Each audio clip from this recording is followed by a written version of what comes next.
तो इस वीडियो में हम देखेंगे रोटेशनल ईएमएफ।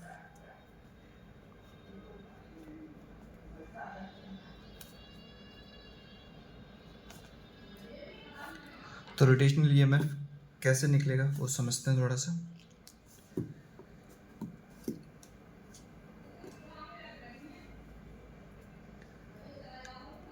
ये मैग्नेटिक फील्ड है जिसकी डायरेक्शन क्या है, इनवर्ड। अब यहाँ से एक मान लेते हैं, यहाँ से यहाँ तक ये एक रॉड है जिसके दो पार्ट ऐसे हैं और ये बीच में स्ट्रिंग है। अब इन दो रॉड का क्या है, ये यहाँ पे फिक्स्ड है जबकि ये मूवेबल है। इसको क्या करा सकते हैं, हम मूव करा सकते हैं। और इसको हम क्या कराएंगे, मूव कराएंगे, क्योंकि ये वाला पॉइंट फिक्स्ड है, ये भी पॉइंट फिक्स्ड है। तो इस पॉइंट को क्या करा रहे हैं, हम मूव करा रहे हैं। और जैसे जैसे इसको मूव कराएंगे वैसे वैसे ये वायर भी क्या होता जाएगा, बढ़ता जाएगा। तो ये ऐसे करके कुछ एक सर्कल बनेगा।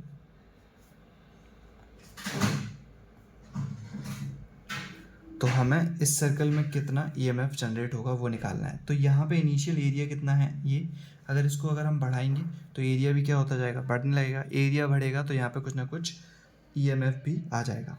तो सबसे पहले इसकी ये जो हमको लेंथ दी है वो दी है कितनी, एल। कोई भी रैंडम मान लेते हैं, ये अभी कितना एंगल, थीटा एंगल है। तो थोड़ा सा समझते हैं कि अगर ये पूरा एंगल कितना होता, 2 पाई, फॉर एंगल 2 पाई। 2 पाई का मतलब क्या होता है, 2 पाई का मतलब 360 डिग्री। ये रेडियन में है और ये डिग्री में है। तो यहाँ पे हम जितने भी एंगल्स का यूज़ करेंगे सब किस में होंगे, रेडियन में होंगे। तो फॉर एंगल 2 पाई एरिया कितना हो जाएगा, तो एरिया मतलब क्या, सर्कल के लिए एरिया निकालने की बात कर रहे हैं। 2 पाई मतलब क्या, एक सर्कल ही तो होगा 2 पाई पूरा 360। तो इस सर्कल का एरिया कितना आएगा, पाई आर स्क्वायर। आर की वैल्यू यहाँ पे कितनी हो जाएगी, एल। तो ये क्या हो जाएगा, पाई एल स्क्वायर। अगर यही बात की जाए फॉर एंगल 1 रेडियन के लिए बात कर रहे हैं, तो इसका मतलब एरिया क्या होगा, 2 पाई का डिवाइड कर दूं, 2 पाई, एल, पाई से पाई कट गया, कितना बचेगा यहाँ पे, एल स्क्वायर। या फिर इसको ऐसे ही रहने देते हैं अभी के लिए, नहीं तो देख लेते हैं। पाई से पाई कट गया, ये बचेगा एल स्क्वायर ओवर 2। अगर यही मैं बोलूँ कि स्मॉल थीटा एंगल के लिए कितना होगा, तो ये होगा for angle theta. Theta angle के लिए कितना एरिया होगा, area is equal to L square theta by 2। ठीक है। अगर मैं बोलूँ बहुत ही स्मॉल एंगल के लिए बात की जा रही है, for small angle D theta के लिए बात हो रही है, तो एरिया कितना हो जाएगा, area is equal to L square D theta by 2। तो यहाँ से हमारे पास किसकी वैल्यू आ गई, डी ए की वैल्यू। ये स्मॉल एरिया मतलब ये कितना होगा, D A which is equal to L square D theta by 2। यहाँ से अब सीधे वैल्यू पुट करनी है, डी 5b, इसका फॉर्मूला क्या होगा, B D A cos theta.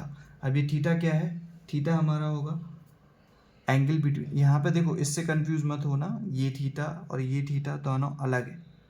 ये थीटा क्या है, बी और ए के बीच में। अब बी यहाँ पे क्या है, अंदर जा रहा है, और ये जो एरिया है, एरिया वेक्टर भी इंटरनल होगा। तो ये वाला थीटा क्या हो जाएगा, 0 डिग्री। तो 0 डिग्री होने की वजह से ये बचेगा बी डी ए। नहीं तो इसको थोड़ा अलग कुछ मान लेते हैं, इसको अल्फ़ा मान लेते हैं, for angle alpha, alpha small D alpha D alpha. तो ये अब इस एंगल, ये एंगल कौन सा वाला है, बी और ए के बीच में, ये क्या होगा, 0। 0 होने की वजह से ये हो जाएगा 1। यहाँ पे T5b, डी ए की वैल्यू कितनी आई है, B into L square D alpha by 2। अब यहाँ पे एक चीज़ देखनी है हमें, हमको क्या निकालना है, इंड्यूस्ड ईएमएफ।